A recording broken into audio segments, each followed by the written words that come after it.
Good evening, everyone, and welcome to the sports section, Long Island's longest-running call-in sports program. But during COVID, the callers are the hosts. I'm Matt Mankiewich, Ken Fermin, Mike Anderson, Zach Wilson, Joe Soccoa joining us later, here until midnight, here on WUSB Stony Brook. And the headliner, I think we can come to a consensus on this, 50 conference wins in a row for women's lacrosse. An unbelievable milestone, Matt. And you come back after you have not played for 3 weeks because these games that were postponed or canceled were completely out of your control. But when you come back and do this, I mean, this is just an incredible accomplishment, which is pretty much the second best conference winning streak currently active right now, just behind Oklahoma's softball streak in the Big 12. Yeah, Guys, it has been a heck of a streak, and honestly, it is insane. It's video game numbers. You know, I had privilege chatting with athletic director Sean Helbron earlier in the week, and I asked him that same question. I said, "Can you believe it?" And he just started laughing. I mean, it is insane for any team, particularly a women's lacrosse team, especially one in the America East, which isn't necessarily one of the strongest powerhouses in any sport. Really, I think the exception of lacrosse now in both the men's and women's, but they have dominated. And again, dating back to 2014, so many legends of the sport have come across through Stony Brook, and under head coach Joe Spallina, dominated, mopped the floor with conference competition, and has stood head above heels as the team to beat in the America East. Yeah, and I like to once again point out that reminder that the last time Stony Brook lost a America East game in conference play, April 26, 2014. It was up in Vermont.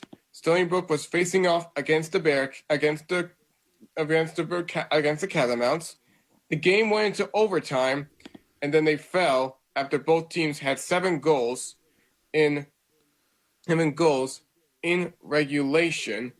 It was a really wild game at Virtue Field, it turned out to be. But then the last goal of the game, which, of course, was scored by Vermont, of course, it was really a bunch of heartbreaker, but ever since then, nobody on the Stony Brook squad has, especially right now, knows what it's like to lose in a conference game. That's right. Starting out as a first-year player, finishing as a senior without losing in the conference. Funny thing, though, even though they're perfect, they're 6-0 in conference, 10-2 overall, they've won 8 games in a row, they still haven't clinched yet. Because the team they beat yesterday, Albany, is 6-2, and they can, of course, clinch with a win next week. But, first of all, unthinkable when you think of 50 in a row, anything. But it also tells you what kind of league Stony Brook is in a league by itself. Now, will the America East get better over time? Hey, the Stony Brook men beat Vermont 17 in a row before they lost in the semifinals a couple of years back. It can happen someday. It hasn't happened yet. Speaking of which, the Tewaaraton list got shorter, but Allie Kennedy is still on it. What you expect? And the U.S. Lacrosse Magazine Preseason Player of the Year and Preseason Midfielder Player of the Year is continuing to hold on to that recognition. And there's no telling whether or not that 3-week pause of Stony Brook may have hindered it, but it definitely didn't do that in any way. And after the 5-goal performance that she had yesterday, she continues to put up those numbers, and people will question that because of the seriousness of the opponents that her team will play. I mean, she's going to be having a lot of competition with who else is still on that watch list. You got Izzy Skane from Northwestern, who's playing like a Tewaaraton Award player herself. You get Charlotte North from Boston College. And even with no Emily Harris check, you still got Megan Tyrell and Meg Carney of Syracuse. It's a very competitive list that Allie Kennedy is a part of, and seeing how she's already sized up against the likes of Syracuse and North Carolina, she could be seeing one of those players once the NCAA tournament comes. Yeah, there's a lot of competition that was stacked up against Stony Brook over the couple of years. Shannon Cano was another great example of Florida. Local product, playing out in Florida, really stepped up. Jamie Ortega, obviously you referenced placing North Carolina. I think the big thing is even in a lot of those contests against top-ranked teams, Allie Kennedy has definitely stood out as the favorite, the best player on Stony Brook, whether it be scoring, playmaking, whatever. She definitely stepped up time and time again.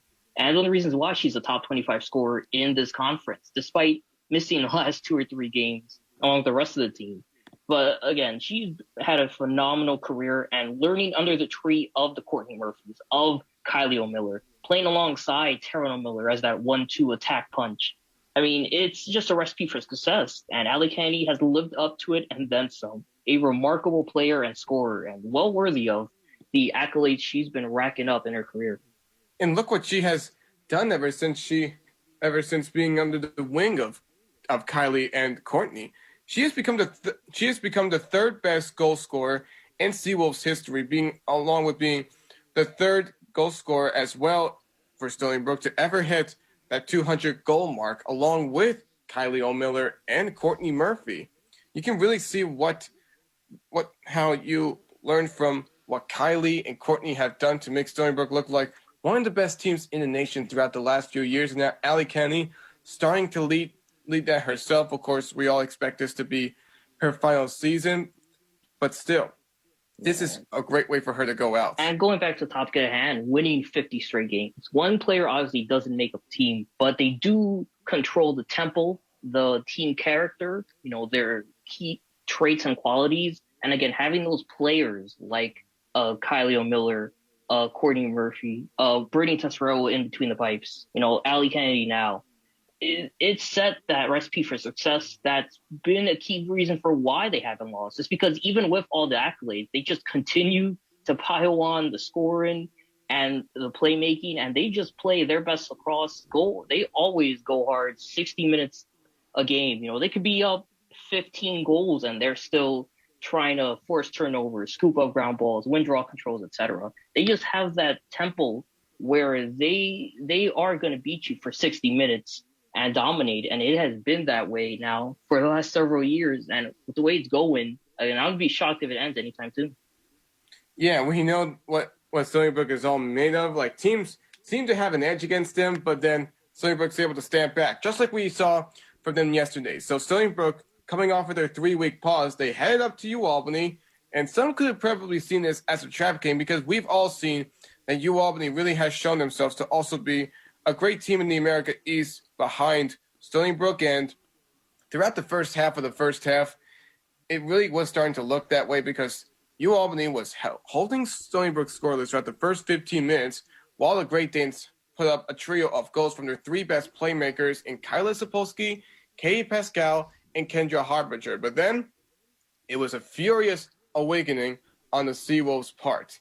5 goals in 3.5 minutes. Taryn O'Miller, Kaylin Hart, Sarah Poulis, Siobhan Rafferty, and Bridget Considine. And none of that was coming from Allie Kennedy yet. But her, along with Ellie Massera, the freshman attacker, lighting up the hat tricks yesterday too. It was really afterwards that they just went on that 10-2 run to close out the first half.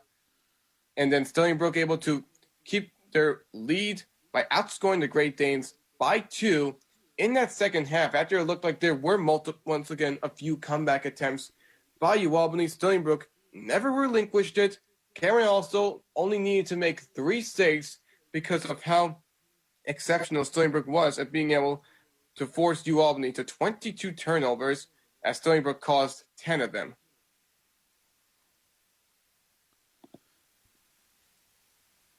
Okay, and that's guys. I would say that's the Stony Brook experience right there, honestly. You have, they're in the game, maybe they're off to a slow start, the opponent gets ahead, and within 15, 20 minutes, they just come back and don't look back. You said it, five unanswered And again, without your lead scorer, Allie Kennedy, doing any of the scoring, and then when she gets her turn, flying to the back of the net, she leads the game with 5. I mean, that's kind of the showcase right there, what the last 50 conference games have been like for Stony Brook. Pure dominance and not letting any bad starts affect them, ultimately dominating their competition. Yeah, and they'll continue to dominate for as long as they can. Matt, you want to say something? Yeah, because we're just want to keep things moving along and also reflect on the tale of two cities that's been going on. Look, after last week, I think everybody was confident going into this matchup with men's lacrosse and UMBC. It wasn't going to play like the last time. Yeah, so I just want to make sure I get that final wrap up with women's lacrosse. So, Wednesday, they will go to New Hampshire. The game will be at 11 a.m. Should the Seawolves win on Wednesday, they will secure another America East regular season title and once again have Laval Stadium host the women's lacrosse tournament. Okay, because that segues right into the men because they have to depend on NJIT beating UMBC next week and, of course, them beating Vermont in order to get Laval Stadium for themselves. It's still possible, but we've been watching NJIT. We saw what Stony Brook did to NJIT. We're not that confident. But on the other hand, Binghamton beat Vermont this week. So let's start with what I said before. We didn't think that this game against UMBC was going to play the same way it did back in March. Everybody, Coach Gilardi, everybody, Ryan Moran of UMBC, all said 2 different teams. It's not going to be the same. Well, guess what? How wrong we were. It played exactly the same. How wrong we were, Matt. Oh, it was really brutal. But I'll tell you this. Was it tell me that UMBC is deceptive? UMBC scored their season high in goals with the 14-13 win in overtime yesterday. They had never scored more than 13, and they scored 13 to win the first time against Stony Brook. This is a team that, remember with the old just good enough theory, scores enough but won't overwhelm you. Flip side, Stony Brook, they'll score 22 goals against Binghamton. The fact is, we saw what UMBC does. And if these two teams meet again, in the final in particular, is it going to play the same way? Because UMBC controlled the tempo of that game from the word go. Right. End to end. So it almost didn't matter that Stony Brook was able to eke out a lead for a few seconds. UMBC was right there. And it's interesting how you can play that kind of game and maintain your confidence because as long as you're controlling it, you're going to pull it out. And that's a confidence UMBC has against Stony Brook at the very least. Remember, NJIT is a good goalie. They've been building up experience. UMBC doesn't score a lot to begin with. Could NJIT pull off an upset and pave the way for Stony Brook to host again? We're hoping. But what kind of odds are you going to give on it? It's going to be really, really hard to determine what NJIT can do. For as far as we're concerned, they only have one win in the conference this year and had to actually one win overall. Yeah, and that 18 saves the 2 times each in the 2 times Stony Brook met them. And their only win this year was against UMass Lowell, was up in Lowell, Massachusetts, back on March 27th. The Riverhawks got 14. The Highlanders, they got 14-10 win after Owen Corey got 5 goals and Liam Brown picked up 11 saves. UMBC and NJIT did not play each other yet this year. This Saturday is going to be their only meeting of the season, unlike Stony Brook and UMBC's 2-game season series. But Liam Brown is the best goalie in the conference. He's good. He's real up there. But I mean, after the performance of UMBC as well, you may want to include where was it, Tommy Linger there as well. Yes, he did a great job too. Yeah, but when you have 18 saves against UMBC will snuff them. Because UMBC doesn't score a lot to begin with. Stony Brook can just keep peppering and sneak a couple through. You do that to UMBC and you can beat them. Yeah, it is going to take a lot. I thought the crazy thing, you said it perfectly, Matt, but I just want to add, the crazy thing is, on paper, you would expect that this would be a Stony Brook win. They outshot UMBC by 9.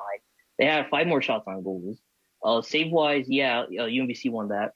They won the ground ball game, and they won most of the faceoffs, going 19 and 29. But ultimately, none of that mattered, because when it came to scoring, Ryan Frawley was just scoring from anywhere, behind the cage, around the cage, past the goal line. He had 5 on the day and a couple of assists. And Brandon Galloway was right there, right behind him. And the two of them teamed up for 9 goals. And this is another thing that bothers me a little bit, is that now, and I even said during the game, Dylan Palinetti has been unselfish. This wasn't a situation where I think he needed to be a little bit more selfish. You know what's interesting? Because he got a lot of best one-on-one player, and yeah, he did score a one-on-one goal. You're not going to beat him one-on-one, but you need him to take matters into his own hands. And when we talk to Coach Gallardi, either this coming Wednesday, the game will be on the road, so we're not going to do it. And besides which, we have the women's game at home on next Saturday. So they conflict. But the whole point remains is that, is he going to talk to Dylan Palinetti now and say, it's nice that you're distributing the ball and you're there when you need, come up with a big goal, but this is a situation where you're the best player on the field and you have to take matters into your own hands every now and then. Because I think that was a strategy that burned them. Because it was Corey Vangenhoven, who was the lead shot taker for Stony Brook. He had 12 on the afternoon. He still got a hat trick alongside Palinetti and DeMeo. And you also got to think, maybe there was a strategy coming in last time where they were targeting Palinetti pretty hard. And UMBC does have, arguably, I would just say they have the best defense. Them, Stony Brook, maybe Vermont, 1, 2, and 3. But, the defense, especially forcing several turnovers, scooping up a lot of ground balls. Even if they weren't winning the faceoffs, they were still riding the team all the way down the field. Definitely playing a big part and suppressing the Stony Brook attack for a lot of the game. Well, get a load of this. Let's turn the clock back a little bit to the Hofstra game at Stewart Stadium earlier this year. Ryan Tierney had an 11-point game, 8 goals and 3 assists.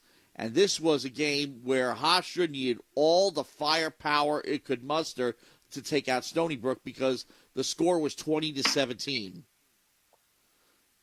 But Tierney took matters into his own hands. He's on the Tewaaraton nominee list. There are 3 stages to the Tewaaraton, by the way. Watch list, it narrows down to nominees, which Sally Kennedy is on, and then it gets down to 5 finalists once the conference tournaments end and the NCAA begins, and then finally they decide on a Tewaaraton winner after the NCAA. But the point is that they had that weapon when they needed it, when they were going back and forth. Okay, looking at the play-by-play, I got the box score in front of me, so people go to StonyBrookAthletics.com and follow along with me. But you really should, because you take a look, especially late in the game. Now, it was actually pretty well distributed. Let's go into the fourth quarter.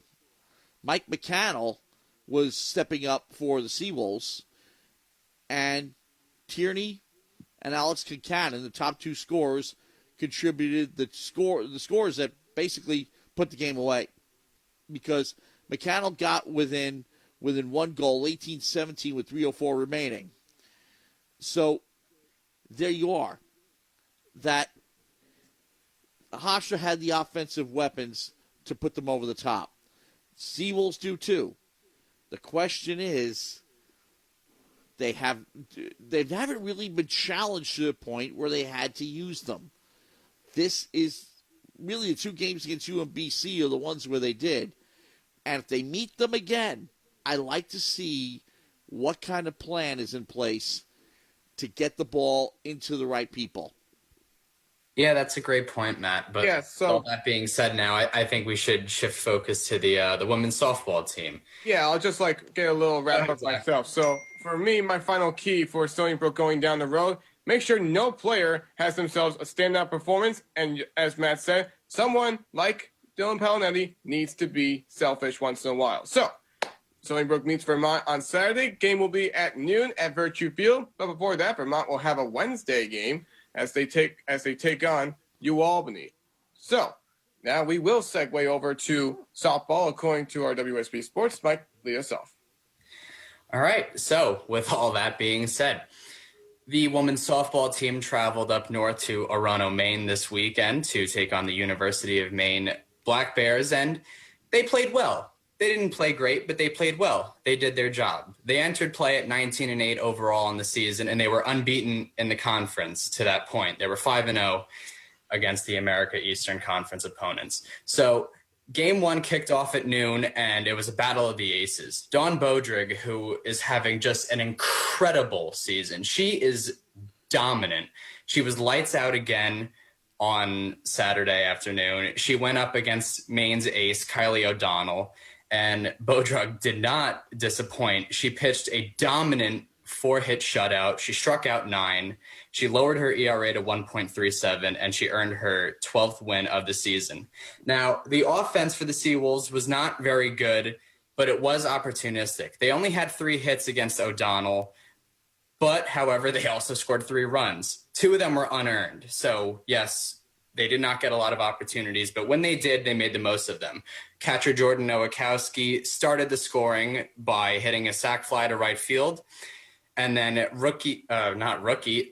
freshman second baseman, Kyra McFarland, she tacked on the lead with an insurance RBI double the next inning. And then star 2-way player, she was playing first base at the time, Melissa Rarich, followed her with an RBI single of her own. So they took a 3-0 lead into the 7th inning, and Dawn Bodrig slammed the door on them. They took game 1 by a final score of 3-0. Now, game 2 was a lot more disappointing for the Seawolves. They did suffer their first interconference loss of the season. They lost the game 3-2. Melissa Rarich moved over to pitch.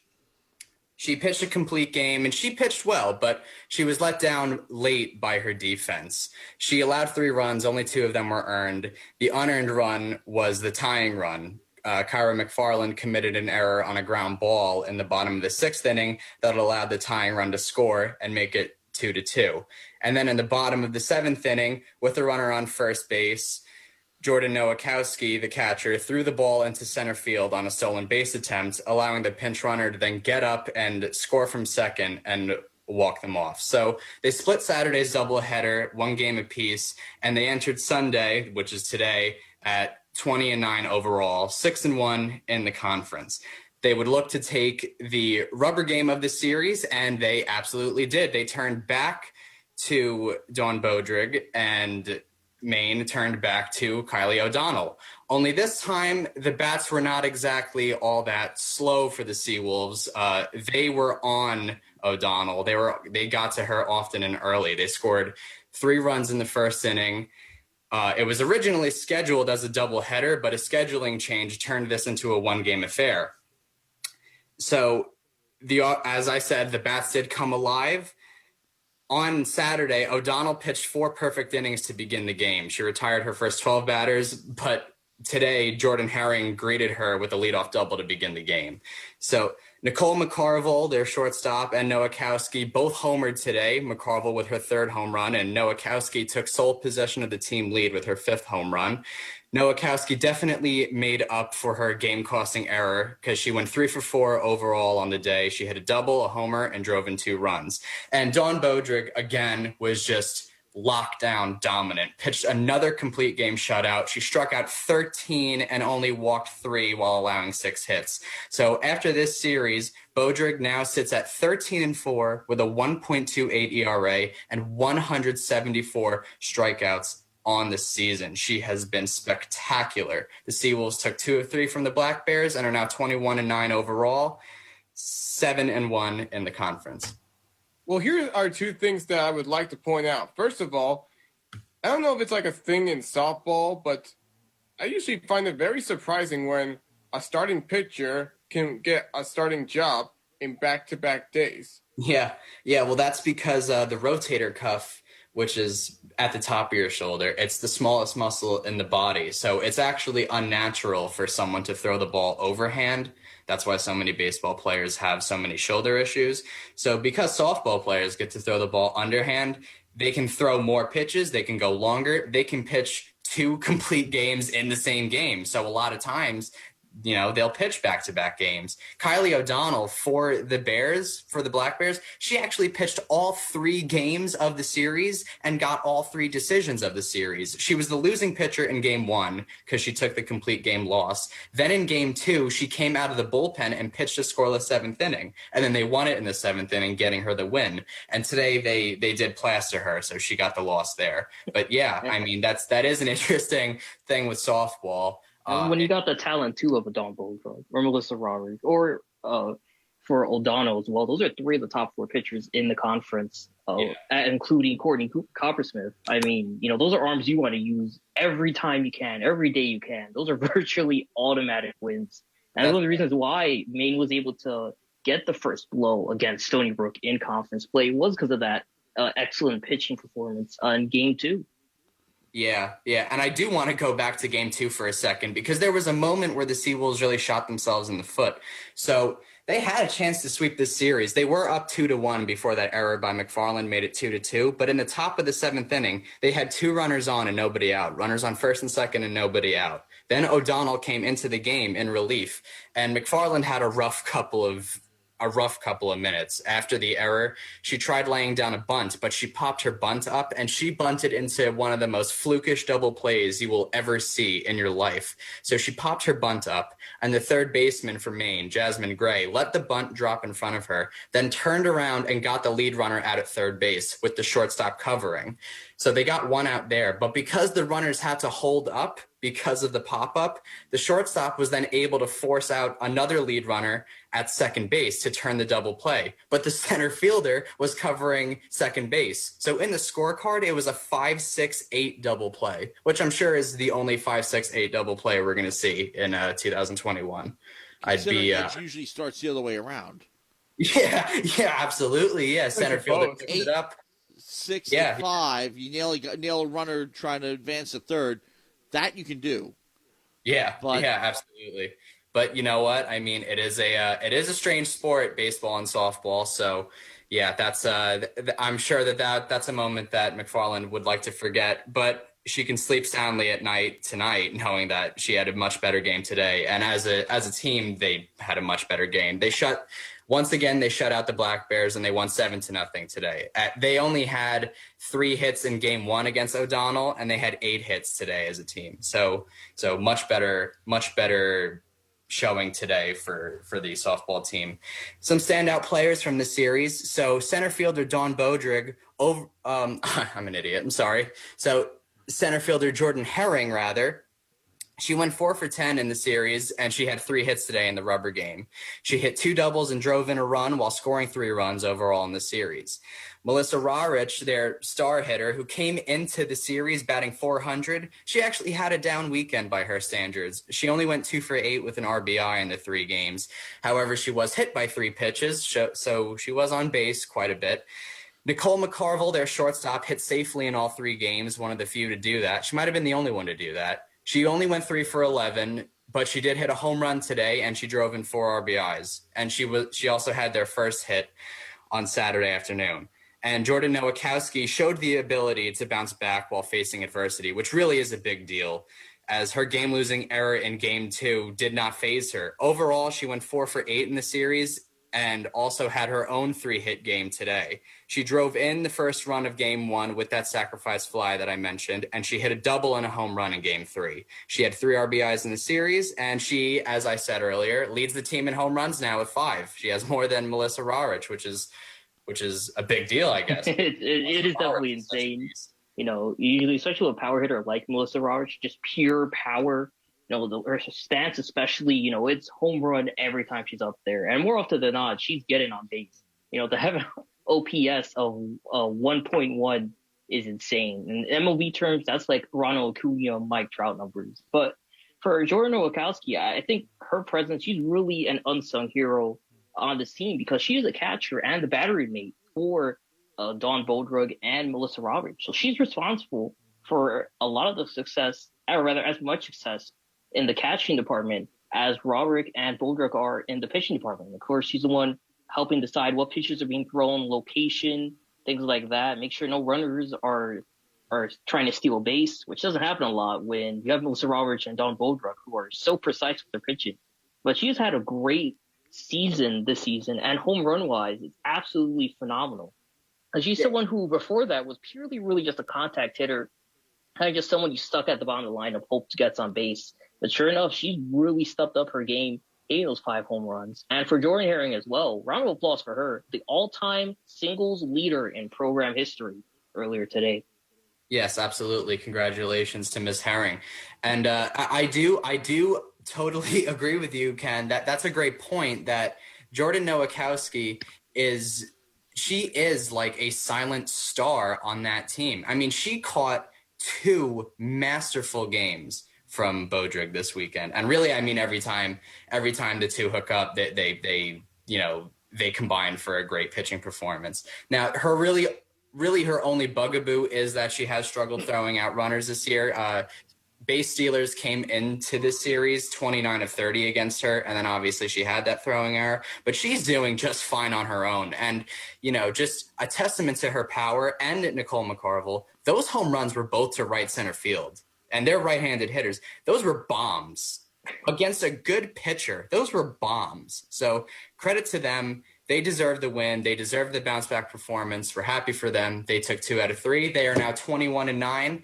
They host UMass Lowell on Wednesday. They will play 2 more games there, a doubleheader, and they will look to continue their success. So there's also, again, on Dawn Bodrug, 5-0 in conference play, an ERA of 0.42. Yeah, she's.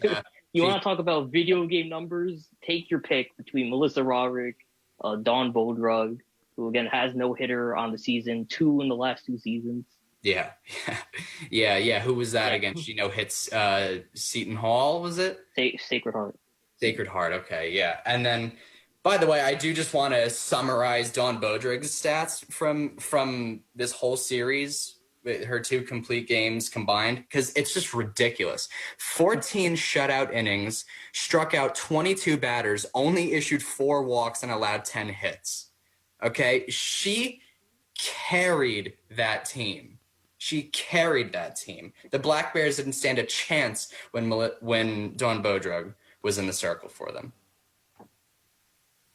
Yeah, and you want to see why Stony Brook leads the conference and leads the league, too, in terms of record. Why they're getting that national recognition. Again, those players in the pitching circle are a big reason for it. Dawn Bodrug, again, 5-0. Melissa Rarich as well, phenomenal performer. Even their third pitcher in Shelby Denman, who doesn't get a lot of playing time, pitching time, still a great pitcher, great reliever, really, in her own right as well. Was filling in for the other 2 pitchers. And this is a great tandem, great trio there pitching that, again, really, it's tough to find anyone better in the conference. I mean, one of them, again, is going to be Claudia O'Day, and the other is Coppersmith. And, outside of that, it has been all Stony Brook this season. And they so far are on a great pace to host the America East tournament at the end of the season. That's true. Yeah. Coach Bryant definitely has an embarrassment of riches in that pitching staff. But now, with all that being said, let's transition to their brethren, the baseball team, who has gotten a lot of attention this year, deservedly so. They've been dominant. Yesterday and today, they were not dominant. It was a little disappointing, but they were due to come back to earth. They traveled down to New Jersey to take on NJIT in a 4-game series, pair of doubleheaders, one yesterday, one today. And they had their 5-game winning streak snapped in the first game of the doubleheader. They came into the series ranked number 26 in the country, which is the first time since 2014. So bravo to them. But as I said, they did have that 5-game winning streak snapped. They were actually swept in the doubleheader yesterday, and then they split the doubleheader today. So they lost the series overall 3 out of 4, and it's disappointing because NJIT, not particularly a good team. I believe they came into the series at 8-18 overall, so definitely a disappointment. And we were talking about Dawn Bodrig and Melissa Rarich and how pitching is so key to winning games. Well, the pitching really for Stony Brook today was not very good, and the defense was costly for them yesterday. We'll get into it. So game 1 yesterday, they lost the score. They lost by a score of 6-5.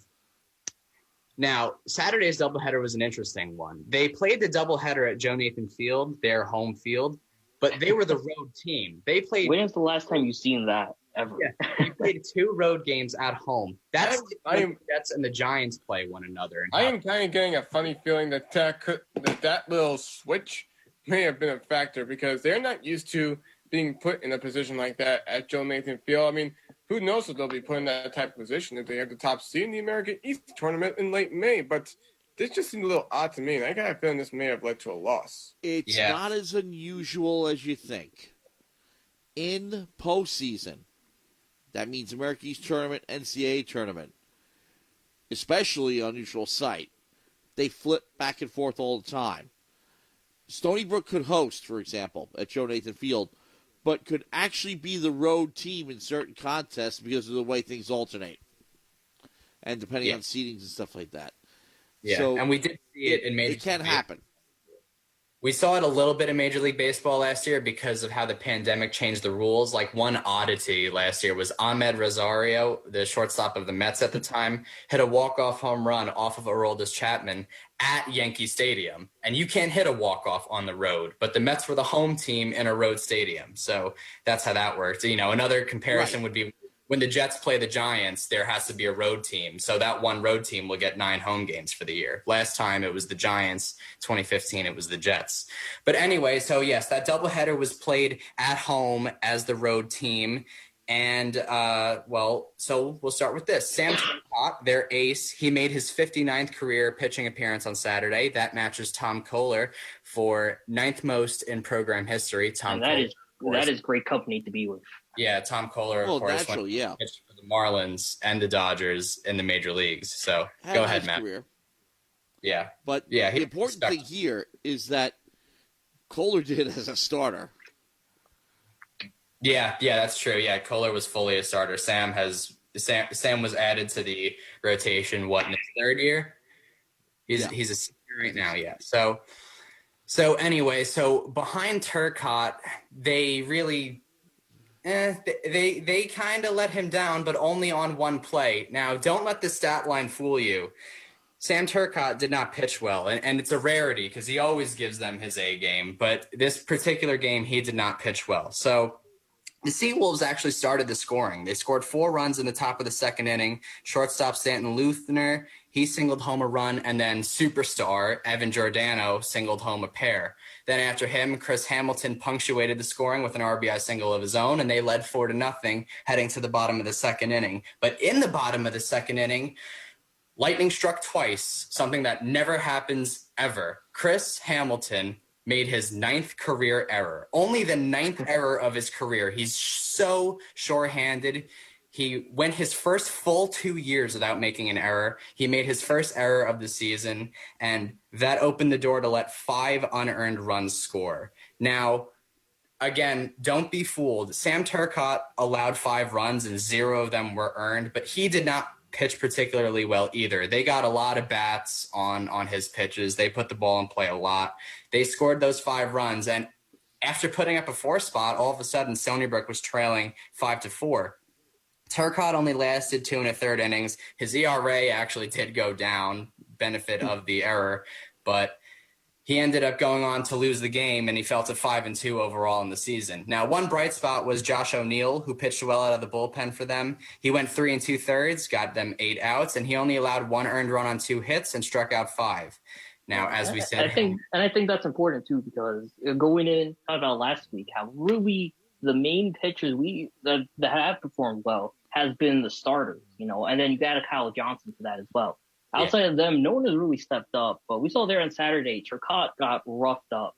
And Josh O'Neill came in, pitched obviously longer than Turcotte did. And he was able to hold down the team, only surrendering that 1 run, which, even though it was a difference maker, it's still a pretty good performance, all things considered by the bullpen. I think that's something that's important. Even in the loss, you got to see the bullpen step up, because in situations that you face, especially in the playoffs, you're not going to be able to rely on your pitching the full 7 innings, 9 innings. You're going to have your relievers have to step in, especially if it's going to be a high-scoring affair or something like we saw on Saturday, where it was a 6-5 game. Yeah, absolutely. Yeah, they're not going to get a complete game outing every time, like how they did last time from Turcotte, who gave them a 7-inning complete game last Saturday.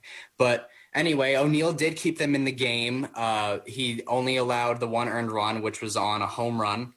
Cole Durkin, who has been in a bad slump this year, he's on the interstate hitting below 200, but he did hit his second home run of the season to cut the game to 6-5. However, they could not get over the hump, and they did lose the game by that score of 6-5. And then, as I said, they got swept in the doubleheader. So game 2, they lost that game 3-2, but Jared Milch was strong. He went 7 innings, and he only allowed 2 earned runs. He allowed 3 total runs. Keep that in mind. He did allow an unearned run. His defense hurt him too. The go-ahead run scored in the 7th inning off of a John LaRocca error in center field. Milch earned the loss and fell to 3-2 on the year. His ERA also went down because he actually gave the Seawolves their best pitching performance of the weekend. Now, down 2-0 in the 6th inning, Brett Paulson, who played the hero role last week, if you remember, he had a walk-off hit in Game 1 last Saturday, and he hit a game-tying 2-run single to the opposite field today. He made it 2-2. Now, in the bottom of the 7th inning, as I said, LaRocca committed an error that allowed the go-ahead run to score. It was unearned, and NJIT would take that 3-2 lead, which they would hold on to. Now, here's something I want you to understand. Stony Brook did not play bad defense. They only committed 2 errors as a team on Saturday. But those 2 errors led to a total of 6 unearned runs, which were the difference in both games. So they were 0-2, and really, if those plays were made, they could have been 2-0. Now, today started a lot better. In Game 1 of the doubleheader today, Game 3 of the series, they got off the snide and they won 5-2. Brian Herman had a big bounce-back start. He was not very good against UMBC last week, but he gave Stony Brook 6 innings today, only allowing 4 hits and 2 runs. Both of those runs came on solo home runs, and he earned his 2nd win of the season. Catcher John Tuchillo did get the scoring started with a 2-run homer in the 1st inning, his 3rd of the year, and it brought his RBI total up to 20 on the year. John LaRocca made up for his mistake the night before, and he made a great running catch, crashing into the wall in the 3rd inning. Evan Jordano has been such a big asset. I know the rest was talking about him in particular too, because we were referred to it a bit earlier in some prior broadcasts, how good of a get he is, but he really showed it, I thought, this weekend, again, with the hitting. He did struggle for Saturday, but again, that Game 3 in particular that was the makeup game. He put his all on the team, out there for the team, hitting wise, making that great catch. And again, he's really been an incredible asset for this team, and one that obviously last year wasn't even available. The coming year, he just made the Stony Brook even stronger, especially with the bat in his hands. For sure, yeah. And he's a good center fielder. It's not too often when he does make an error, which is why it hurts you when your best fielders make the errors. But anyway, keeping it going here. So their superstar, Evan Jordano, had another one of those days where he does that Evan Jordano thing. He was on base all 4 times. He went 3 for 3 with a walk. In the top of the 7th inning, he extended their lead with his 6th home run of the year, hitting a home run to left center field, his 29th RBI of the season. And he's been on a roll. Top 5 with batting average at 378. He leads the league in scoring in terms of runs at 24. He's up there in hits. I mean, he does everything. He has 6 doubles. He has 6 home runs as well. He's right behind John Thrasher and Derek Tenney in that department. Doesn't he lead the league in RBIs from the leadoff spot, or is it just the conference? Yep, well, both. He's at 30 so far this season in conference play. I mean, he has really had an incredible season, and one where it's really easy to get overshadowed by a Chris Hamilton or John Tuchillo. Jordano has really made a name for himself, especially on offense. Yeah. Oh, absolutely. Absolutely. Oh, and ladies and gentlemen, Shane Paradine is here. He has arrived. He hit another double and drove in 2. He now leads the team in doubles with 11. Nobody else has more than 10. I think nobody else has more than 8. He's got 11 after that RBI double in Game 3. And Kyle Johnson, who got the 4-inning save last week, he pitched a scoreless 7th inning for his 3rd save of the year to end Game 3 and give the Seawolves a 5-2 win. It was their 20th total win of the year. It was their 16th in conference. And the Seawolves played big ball in Game 3, Game 1 of that doubleheader. They only had 7 hits, but 4 of them were for extra bases. 2 home runs, a double, and a triple. This should not be overshadowed, though. The bottom 5 hitters in that Stony Brook lineup went a combined 0 for 14 with 2 walks. So they were really carried by the top 4 hitters. Now, Game 4, it was a disappointing. They lost a heartbreaker in Game 4. They had the chance to split the series.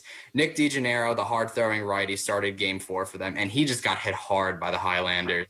He allowed 5 earned runs on 7 hits in 5 innings. He struck out 5 and walked 3. Now, luckily for DeGennaro, he had a lot of run support at the time, so they kept him off the hook for the loss. The offense raked early. They scored 5 runs in the top of the 2nd. And they tacked on a 6th one in the top of the 3rd. Evan Jordano continued his torrid stretch early. He got the scoring started with the bases clearing 3 RBI double. Then on the very next pitch, Chris Hamilton hit a 2-run homer to left center field, his 4th home run of the year. John Tuchillo padded the lead with an RBI double of his own in the top of the 4th. And Stony Brook was leading 7-2 heading to the bottom of the 5th.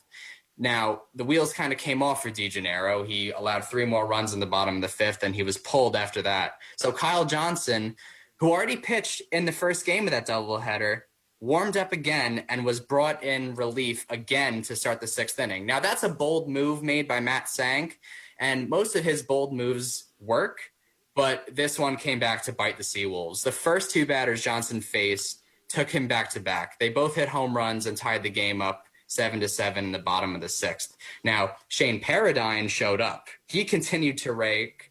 He singled home Derek Yalon in the top of the 8th inning to give Stony Brook the lead back. So it was 8-7 heading to the bottom of the 8th inning.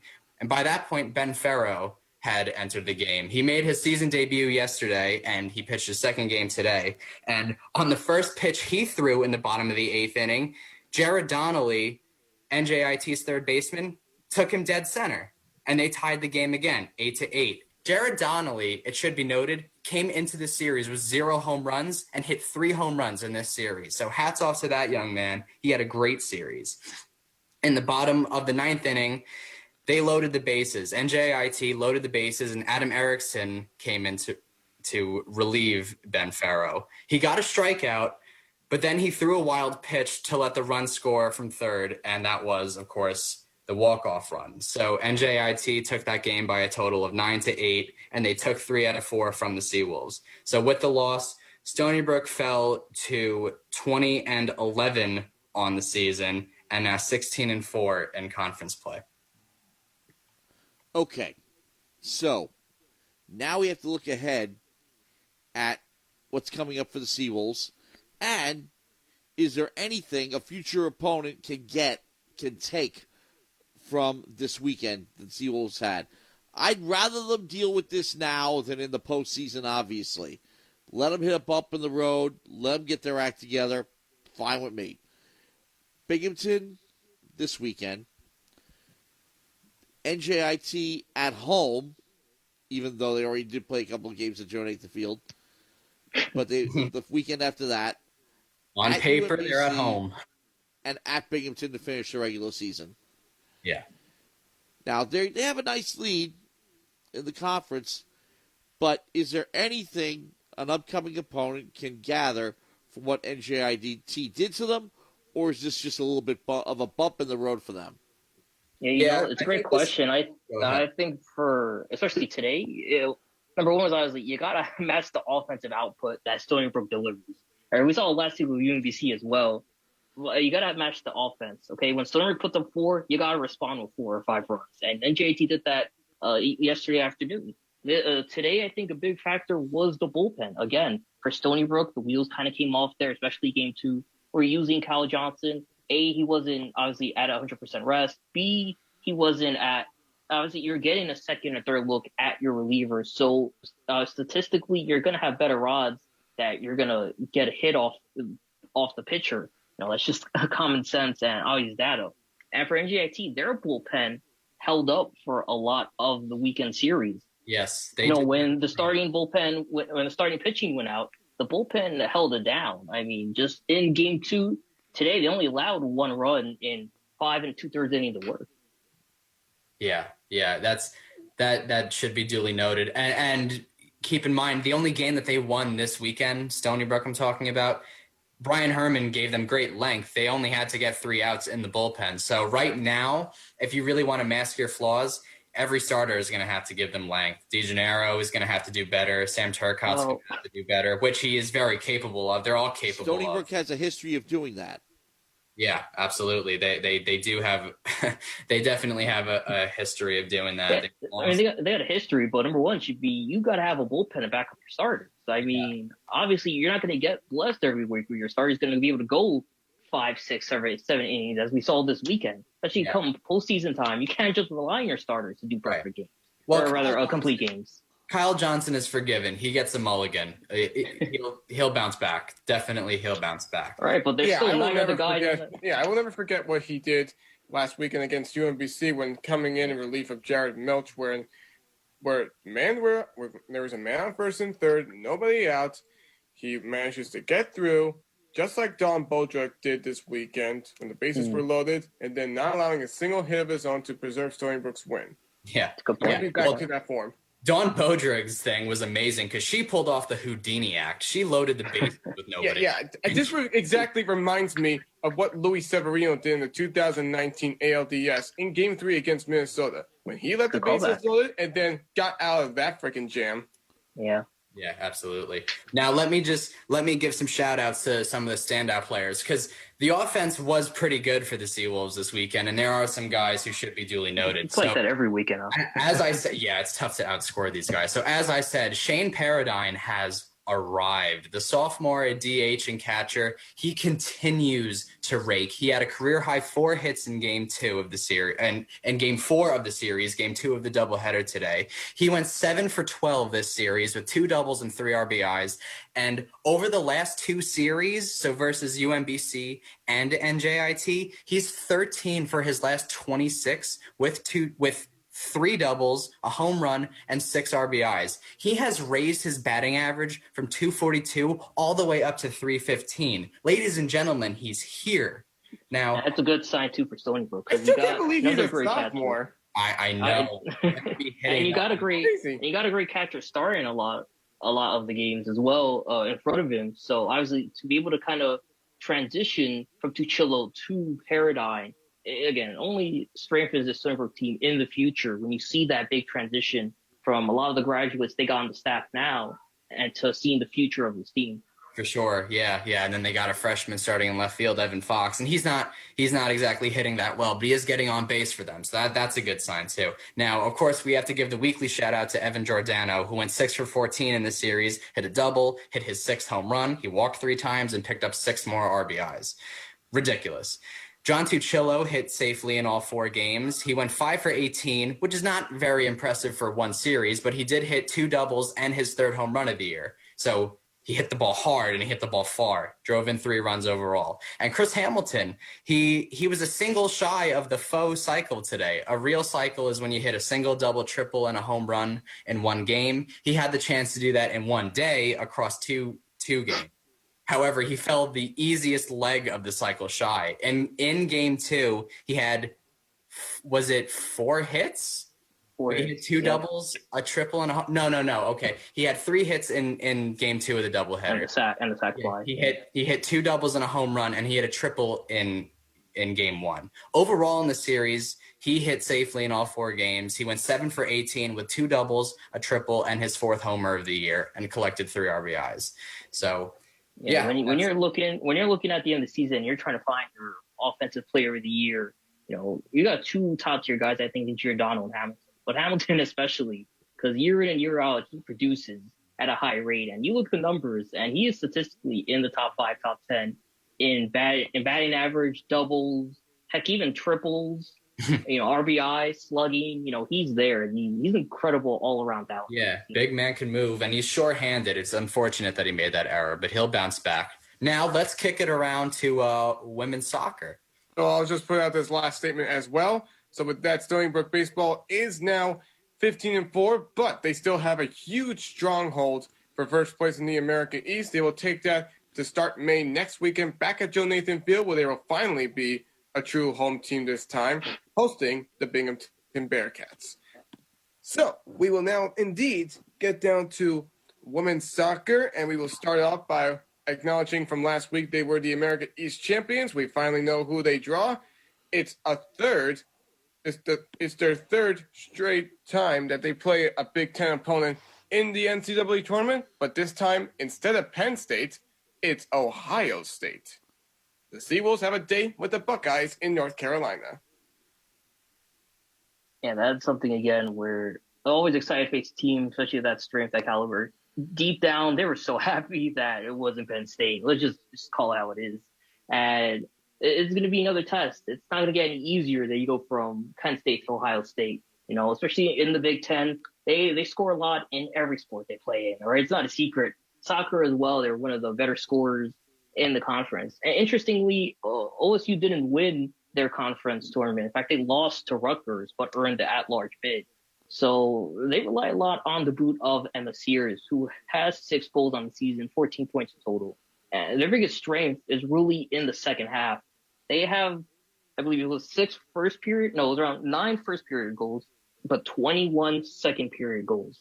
So they're a team that really focuses on defense, stopping the opponent in the first half, and then controlling the ball in the second, setting up opportunities for their lead leg and Emma Sears to score. So yeah, that's going to happen this Wednesday. Stony Brook is going to be a lot to work from. They haven't really faced, I'd say, the opponent I think that you could argue they faced, and that is a similar level, would be Hofstra. The good news is that they scored 3 goals against Hofstra. The bad news is they lost that game against the ranked Pride 4-3. That was the start of the season. So these are 2 completely different teams. But yeah, the same strategy for Stony Brook. They're going to try to control the ball, press hard on defense, force OSU to make some mistakes, and capitalize on them with their lead goal scorers like Alyssa Francis. Yeah, we know that this may not be a game for Stony Brook in which it may look like they have a clear chance of pulling off that win, because we know that against the Big Ten games from when you match up between the American East and Big Ten women's soccer, it's not always that particularly pleasant like you would imagine with Stony Brook when they do their women's lacrosse thing. But we'll see what just happens here. We know that this is going to be the first all-time meeting between these 2 teams. For Ohio State, they earned the at-large bid after they lost to the Scarlet Knights in the Big Ten tournament. And Stony Brook is really going to have to make sure if Alyssa Francis and Fanny Gollison has the sheer willpower to size up against Emma Sears, who has been working hard this season, putting up 6 goals, 2 assists, and 14 points total. It's going to be get any easier for the winner of this one either. Your offense. It doesn't get easier for the winner of this one either, because you go on to face number 11 Santa Clara, and they have been on a roll. Don't let the number 11 fool you. They could easily be a top 6, top 8, top 6, top 14. About Big Ten power. So they play on Wednesday. It's going to be on the campus of East Carolina. Game will be at 8 p.m. You can look at the Stony Brook Women's Soccer Twitter page to follow in on the information of how you'll be able to live stream that game. And we are hoping to see how Tobias Bischoff, in what is his 2nd season with the women's soccer team, is really making it look like he has not known what it's like to lose in the American East tournament game. And really, he's just been quite the stud, being the head coach for Stony Brook over the last 2 seasons. So we wish the best for Stony Brook once they play on Wednesday. It is now the top of the hour here on WSB on the East Coast, 11 p.m. Zach Wilson, Matt Mankiewich, Mike Anderson, and Ken Fermin here on the sports section as we finished off the first hour with Stony Brook Sports. It's time to segue now to the second hour that will include pro sports. And we are starting off with talks about what is going to be at stake with the end of the regular season near, with just a few weeks left to play in the NBA. The Brooklyn Nets, Guys, after what they did today with KD coming back, we know that full health will always remain a key. Well, I get one word in here on WUSB Stony Brook, top of the hour. We are still in Radiothon. And that means the semi-annual fundraiser. If you heard me yesterday, I mentioned it during halftime. I will continue to mention it wherever we can, is that we don't get all our money from the university or from the undergraduate student government. All our operating budget complete is part from the students and part from the listeners off campus. So if you're listening to us right now, you're obviously a Seawolves fan. So I want you to go to WSB.FM or call 631-632-6901, leave a message, and pledge whatever you can to keep WSB running. Of course, you don't walk away empty-handed. You have a choice of hats, mugs, sweatshirts, the works, and you can find out what those are at WSB.FM on the website. You can pledge online, too.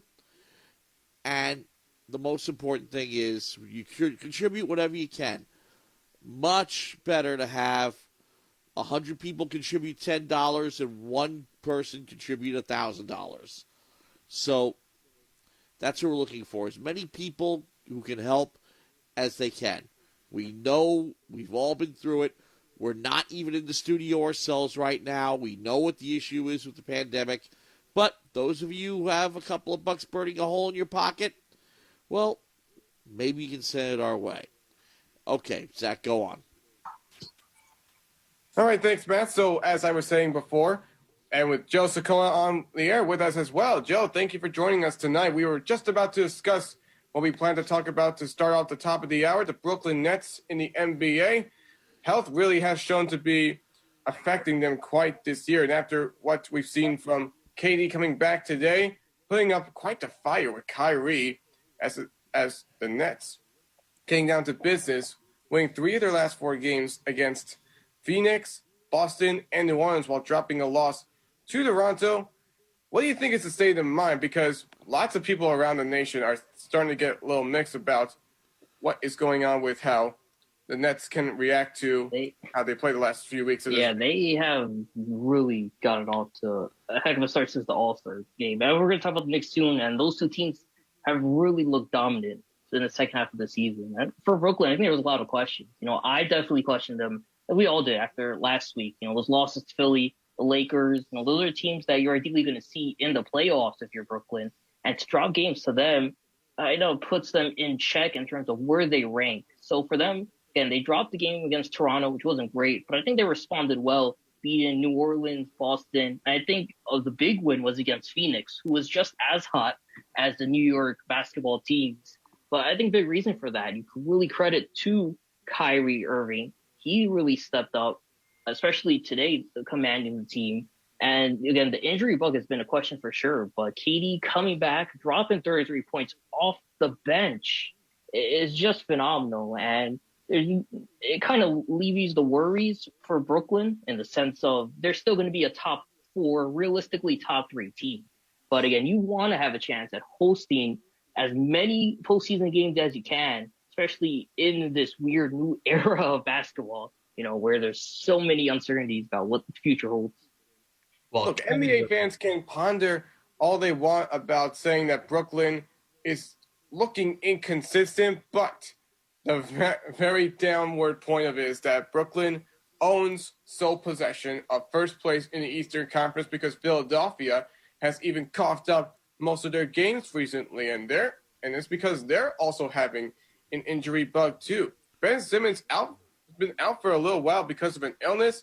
Joel Embiid with a nagging leg issue, and that's led to them having blown some games to Steph Curry and the Warriors, and they lost to the Phoenix Suns, who the Nets just took down. Yeah. You're going to judge how both of these teams need to be at full strength once the playoffs begin.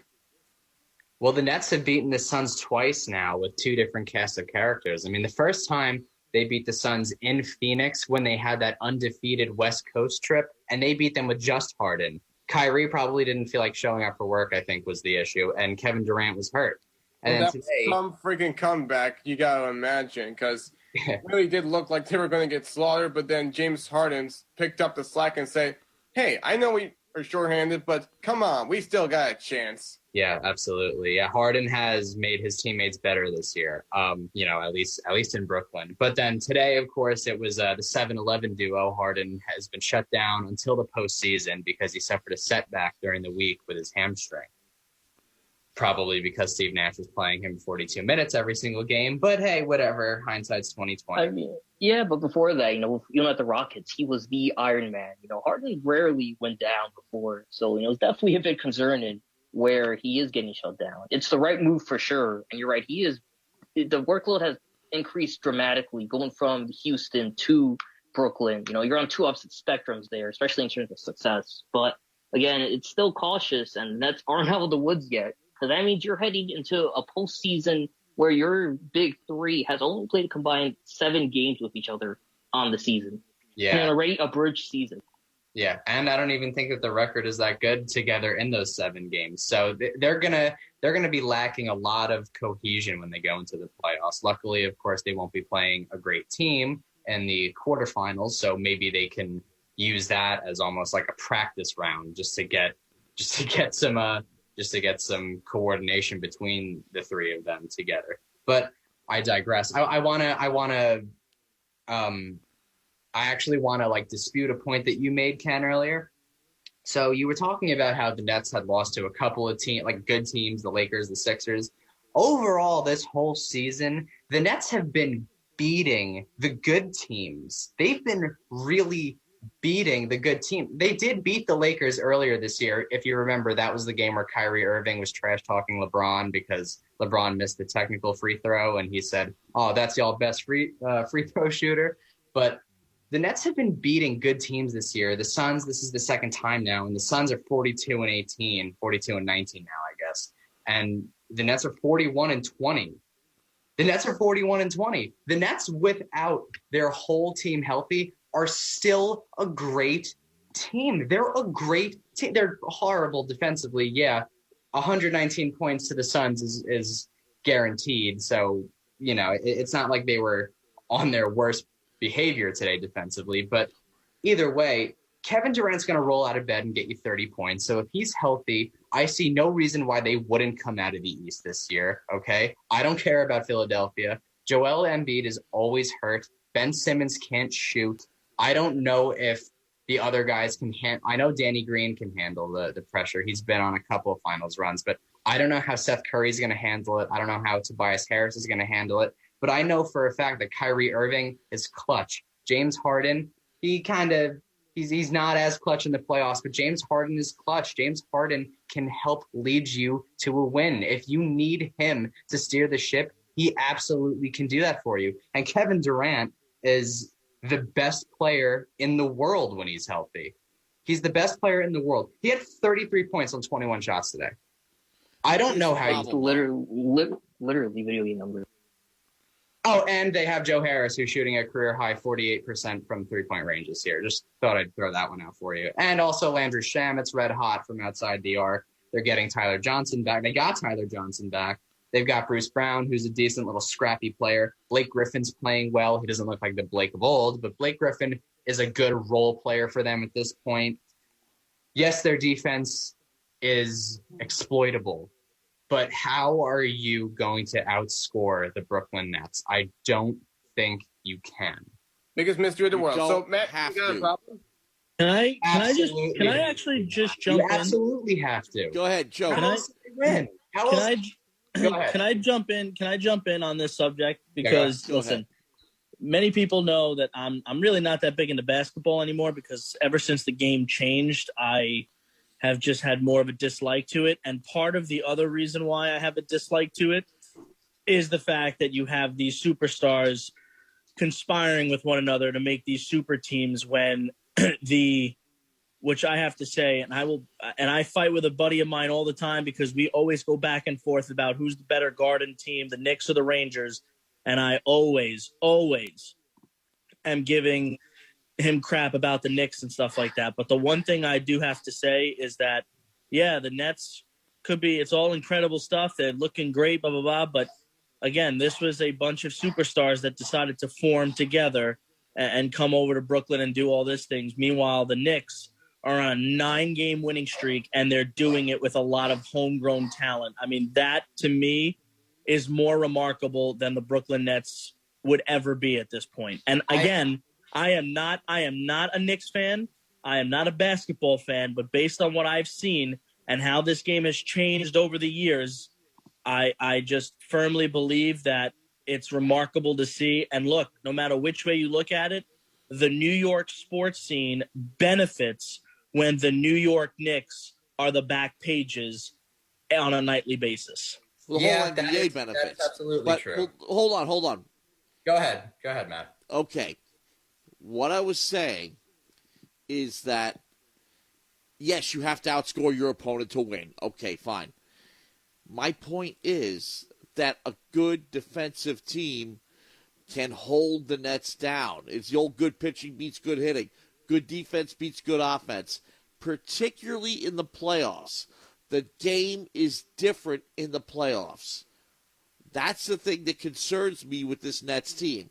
And also, interestingly enough, gives me a little bit of confidence with this Knicks team, like Joe mentioned. They're scrappy. I like their style. That, I think, is more conducive to playoff basketball than what the Nets are doing. Yeah. Well, let's talk about the Knicks now, because the Knicks are the more interesting team to talk about, because the Nets are almost guaranteed to win if they play with their big three healthy. But it's more interesting talking about a team who has been awful for, I don't know, since the Bush administration. I mean, the Knicks have been terrible since 2013. This team is on a 9-game winning streak. They're the hottest team in basketball. They were terrible longer than that. Yeah, I know. 2013 was a blip. They've been terrible since 2000. Well, okay, but can you think of a single coach in this league right now who deserves the Coach of the Year more than Tom Thibodeau? I can't. No, I can't either. Tom, I was just, and you know what? It's so funny. I said that to my buddy today. I said, yo, regardless of what happens with the Knicks, if they get into the playoffs and get swept the first round, it won't matter. Tom Thibodeau needs to be Coach of the Year without a doubt, because nobody expected the Knicks to be this good. And what's really funny, and this is a little bit of a shameless plug, but going back to the beginning of this year when I did a podcast episode on one of my podcasts, we had a bold prediction for 2021.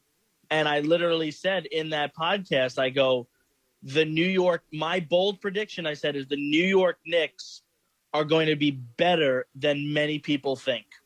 Yeah.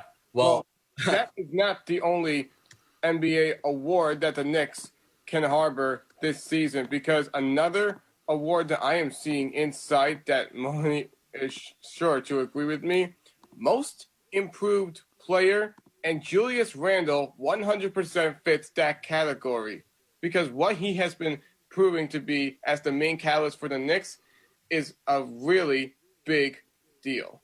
Yeah, for sure. I mean, he's giving them a nightly double-double in points and rebounds. He's a good passer. He's not a great passer. You'd rather have a point guard facilitate, but he's a good player. He's a very good defender. Very good. He fits that Tibbs system perfectly.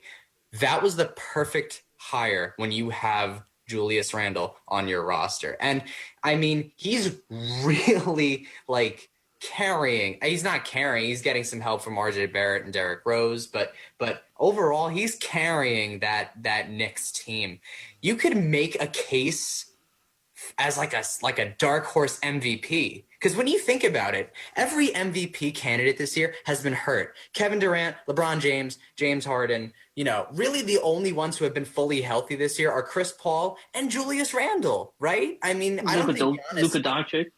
Luka too. That would be another one. Yeah, Luka. I think there's too many to put ahead of Randle. But you're right. Especially as a forward, he's definitely stepped up as one of the best. Yeah. And a big reason for that, again, is Tibbs. And you guys are right earlier, where really, for me, it's between him and Nate McMillan, who's with the Hawks now, in terms of who's going to be your coach of the year. Because those two, in particular, inherited bad teams with a virtually identical roster and made them into a mid-tier, almost top-tier team in the Eastern Conference. And it is struggling, of course, compared to the West. But the Knicks and Hawks are 4 and 5 behind a very loaded Bucks. And wouldn't that be interesting right there? Wouldn't that be interesting right there where and you just mentioned that both of those teams that could have coach of the year candidates would play each other in the first round. That's a great point, Joe. I agree. It's a great point. That's true. Yeah, so the winner of that match gets the award. But I still think it should be Thibodeau because the Hawks did make big moves this offseason. They got Danilo Gallinari. They got Bogdan Bogdanovic. They got better. The Knicks didn't really get, significantly better. Their draft picks, they got better in the draft, but they didn't get significantly better in free agency. And also, I wanted to say this too, just because Joe did.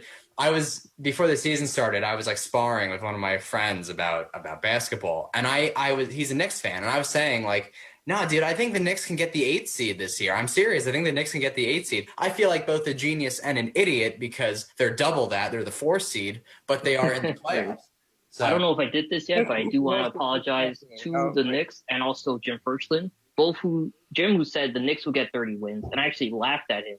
You can go back in one of the December editions of the shows in the archives, and they have 34 wins right now in the top 3 seed. They're tied for 3rd in the Atlantic, so hats off to them. And you're right, this team, they're gonna have their hands full against the Suns team, who's gonna play with a chip on their shoulder now. They just got dropped by Brooklyn. Yeah, and try and avenge that loss tomorrow on primetime NBA TV. Yeah, and the Knicks have gone from 2 games under 500 to 7 games over. We should also mention RJ Barrett too. A lot of people were giving RJ Barrett a lot of crap. I heard him labeled as a bust, which was ridiculous. Really, only idiots were calling him that. But some people were actually throwing that out there because in the top 3, I mean, you had Ja Morant and Zion Williamson, and then there's RJ. Well, who would you rather have?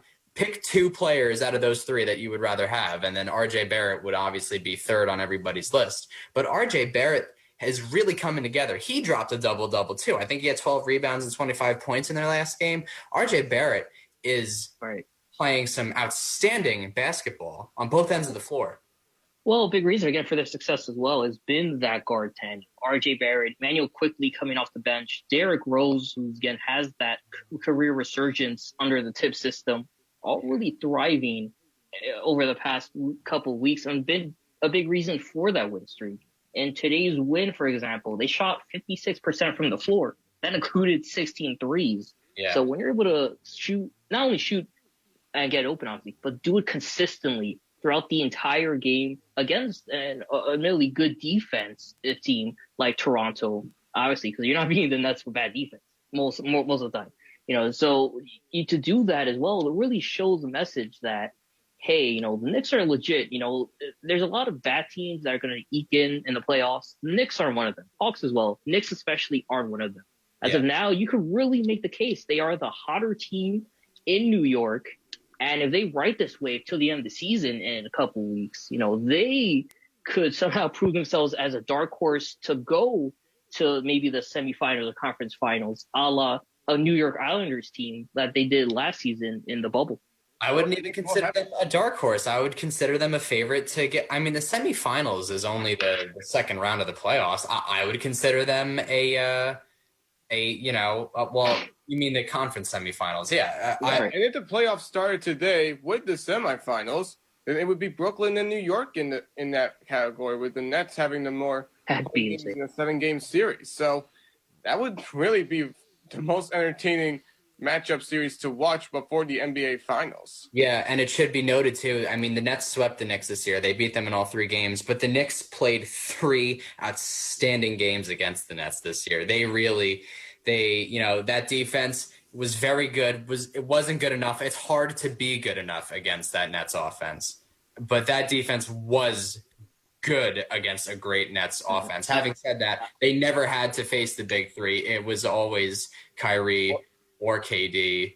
I also want to add the importance too of that high seeding too, especially for a team like Brooklyn, is they are the best team in the Eastern Conference when it comes to home games, and that's by a wide margin. I believe it's fine to hear. I believe it is around 21-7, I think, in home games, second only behind Utah in terms of hosting their opponents. Like, that's how dominant they are. They're almost guaranteed a win when they are hosting their opponents.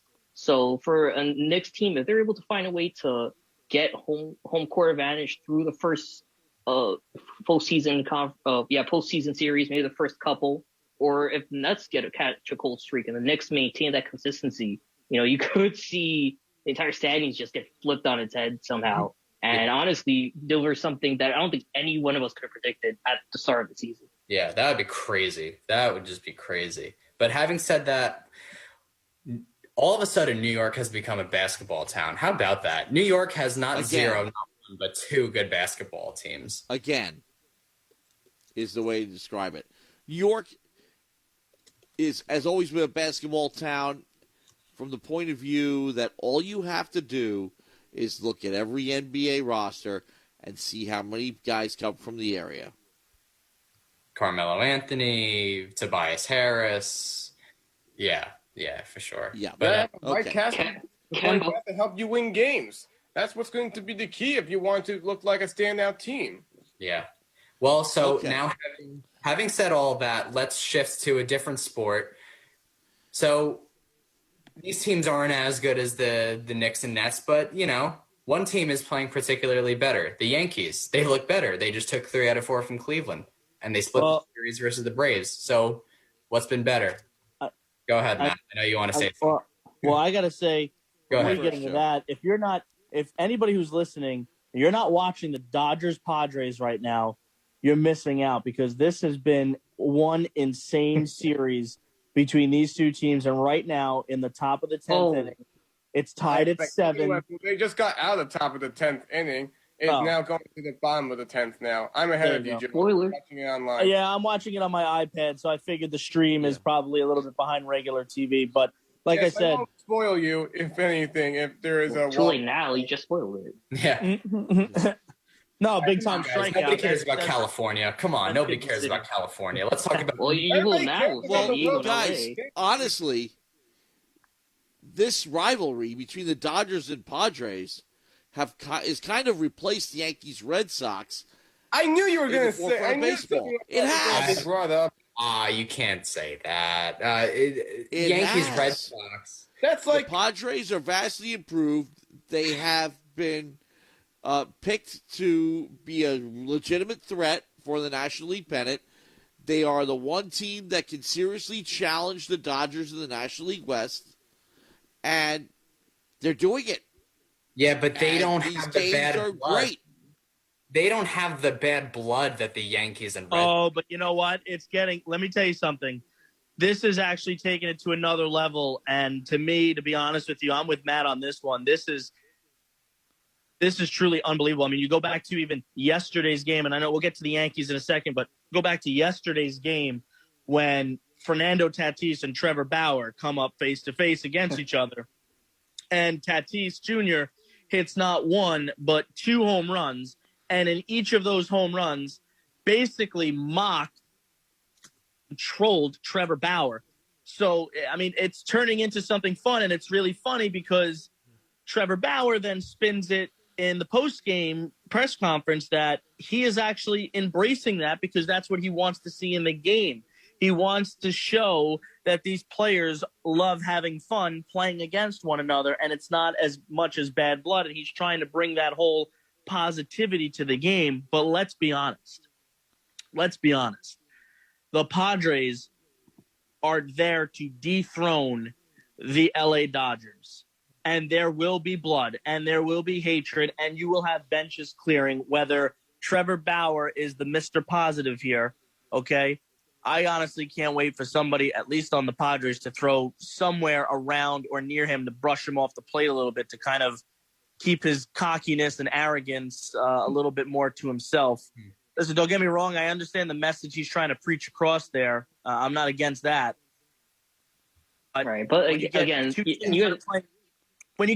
that are playing this good and they're supposed to be this good, it's going to be intense and it's going to be a war. Yeah, but you guys are overrating. You guys are overappreciating the Padres. You guys are saying that like they're coming for the Dodgers next. They've played the Dodgers a lot already this year, and they have not done a good job against the Dodgers. I mean, they've taken a couple of games from them, I think. Right? The series, the numbers just came up.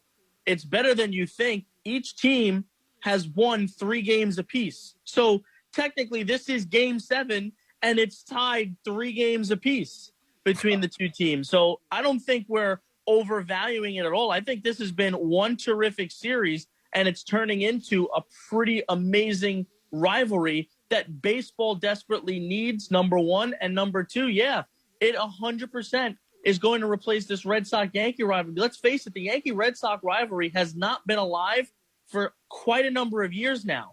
It really hasn't. So there hasn't really been the standout two teams to have that rivalry to kind of bring that heat and get some national attention. And that's exactly what's happening here between the Padres and the Dodgers. All right. And the thing, too, with the rivalry, you got to recognize on a collision course. Right. And it's not even so much the teams. It's the characters, right? The players, the standout guys. Yeah. Bauer, Kershaw. Come on, let's face it. Snell, we know Tatis. There's a lot of star power over there. Listen, let's face it. The Yankees still hold a class of professionalism. There's no fun personalities anymore. They're going back to the Yankees of, we need to go out there and either beat the crap out of teams or we look really bad and all that stuff. So the Yankees are not personable. You want teams like this where the Dodgers and Padres have those character personalities. That's been the knock on the Yankees all along, by the way. Mm-hmm. Because the Red Sox, especially when you go back to 2004, for example. Right. They were the ones who they called themselves idiots. We don't know we're supposed to lose. We're idiots. And they won the hearts of a lot of fans, even though the ones who don't follow the rivalry. And the Yankees have always had the reputation of being efficient, corporate. Mm-hmm. Let me put it this way. One of the reasons why, and Met fans will tell you this all the time, they've been telling you this since 1962, rooting for the Yankees is like rooting for, insert name of big company here. Used to be U.S. Steel, General Motors, now it's Amazon. Rooting for the Yankees is like rooting for Amazon. All right, well, how about the 2021 Yankees? Because they're playing better of late. Yes, they did lose today, but they've played, I think they're 4-2 in their last 6 games. Why don't we talk about them? What's been the difference? Just going back to what we were saying last week. If they hit, they win. If they don't hit, they lose. They've gotten better pitching, but they've got the timely hitting. They got and then they take by hitting 2 home runs, 5 hits all day. 2 of them were home runs. They pull it out. Yeah, and then take a step back today.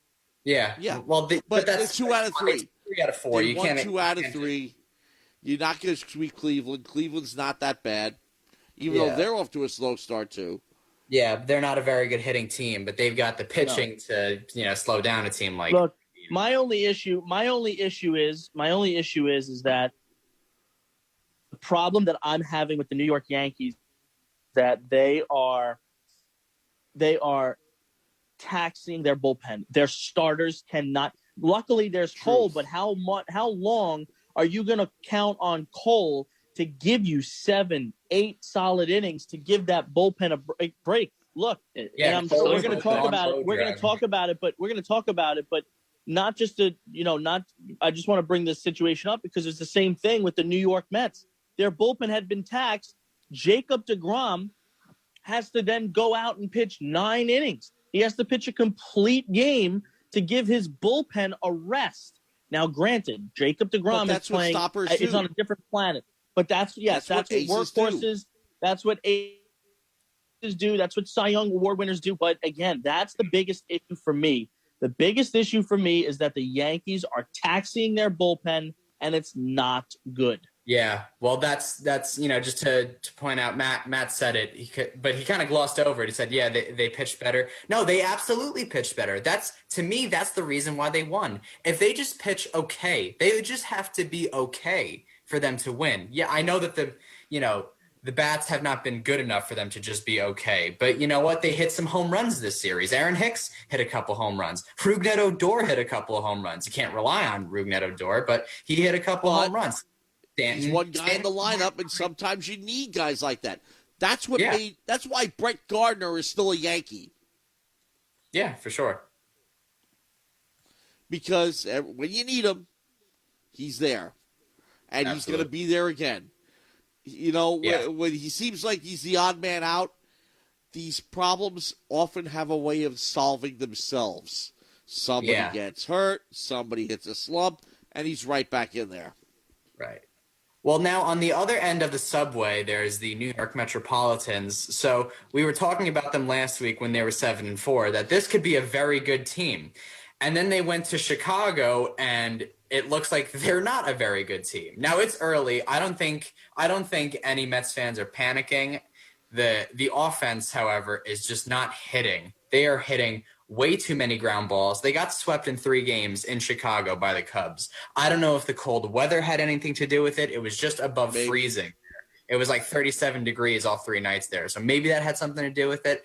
But let's just walk through one real thing that bothered me. So the stat sheet won't show this, but in game 2 of that series, the Mets lost that game 16-4, but their starter, David Peterson, second year, former first-round pick, he's a lefty, number 23, he pitched well. But his defense in the 4th inning just quit. They just quit. They looked like a middle school team. I mean, they looked like the JV team scrimmaging the varsity team. So it started, there were runners on first and second, and Anthony Rizzo hit a line drive to Dom Smith in left field. Now, Dom Smith's the first baseman, doesn't belong in left field. But he let the ball fall right in front of him for a base hit, and the run scored. Now, in the books, that's an earned run, but in real life, that's an error. But the stat sheet won't reflect that. Okay, then with the runners at first, give them an error. I know, but that's I know several official scorers personally, and they gave me lectures on this over the years. 25% of the rule book deals specifically with scoring. But go on.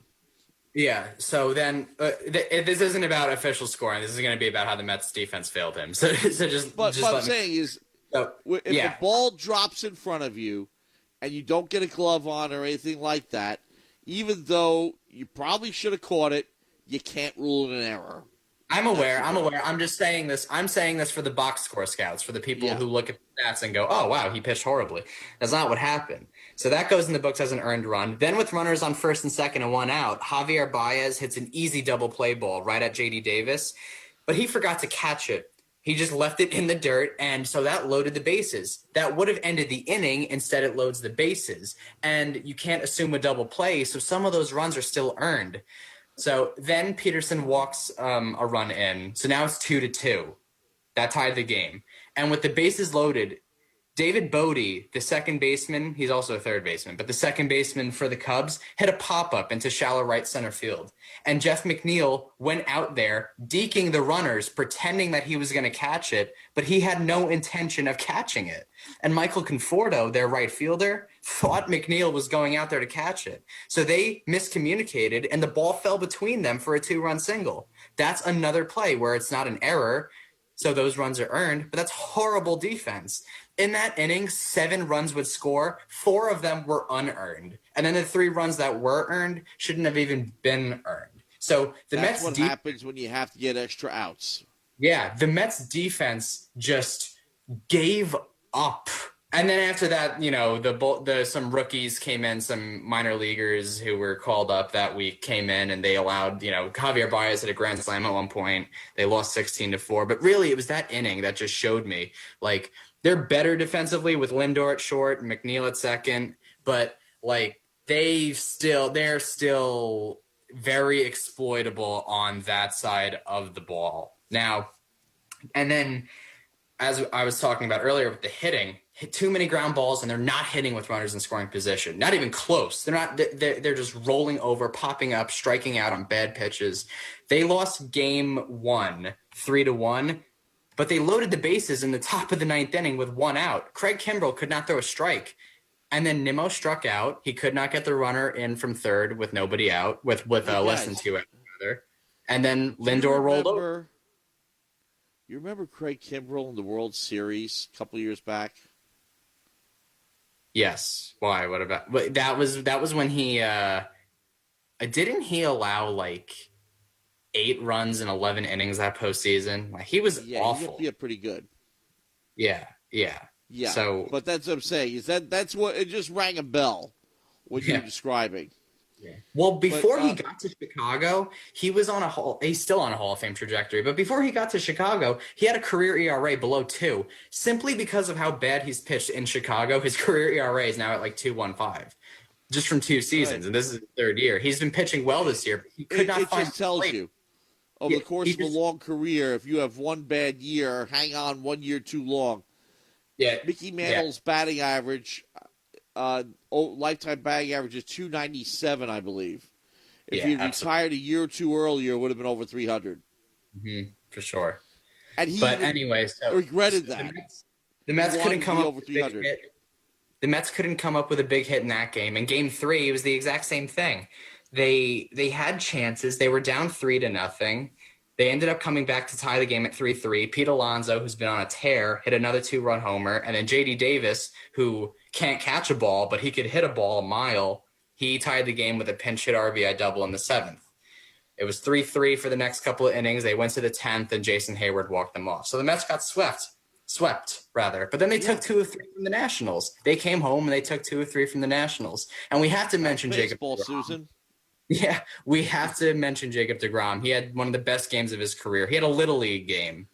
He looked like the big brother playing wiffle ball in the front yard with his little brother and all his little friends. Go ahead, Joe. I just want to say, it's funny because you can look at him and just be like, what crazy stat do you want to talk about? You know, whether it's him having more runs driven in than earned run allowed, or him breaking the record for the most strikeouts, to start off a season at 50 in 4 starts. Yeah, I mean, Shane Bieber's record, which he set last week. Say what you just said like a week ago. Yeah. A career high 15 strikeouts, no walks, and a 2-hit shutout. He himself had 2 hits with a double that scored the first run of the game. He didn't hit. Yeah, go ahead. He's just really right now being the type of player that Shohei Ohtani is, because he can pitch and he is showing a little promise with being while still batting at the 9th spot, which is usually what happens. Well, he batted in the 8th spot against the Nationals. That's how much confidence they have in him. They moved him up a spot, and he delivered. I know Tony La Russa did stuff like that. Can't do it more in the American League again, but White Sox off to the start. Yeah. Tell you what, though, guys. We talk about these teams weekend, one weekend they're good, one weekend they're bad. Well, first of all of us have a shared experience here. We've called baseball games in the cold. I've played baseball. Oh, yeah, we have. Played it in the cold, too. Worst. Yeah, it's the worst. Exactly. Pitchers, at the very least, they can warm themselves up a little bit. But hitters, after sitting on the bench, waiting for their turn, they literally are cold. They don't hit as well. I saw it the Seawolves this year. Okay. So, weather could have played a factor. No one will ever admit it. But where would you rather be? In L.A., in this game right now, or in Chicago? Well, that's why the Northeast doesn't really produce a lot of baseball players. Well, relative to Texas and California and Florida. Well, yeah. Well, also the schools. Yeah. One of the reasons why, way back in 2012, when Stony Brook got to the College World Series, we had a mild winter. And the indoor facility that's there right now had not been built yet. So it wasn't just Stony Brook that did well in the NCAA that year. Several other teams did. St. John's got to a super regional and lost to the eventual national champion, Arizona. So a lot of people thought that these Northeastern teams had a little bit of an advantage because they could practice earlier because the weather was milder. Who knows?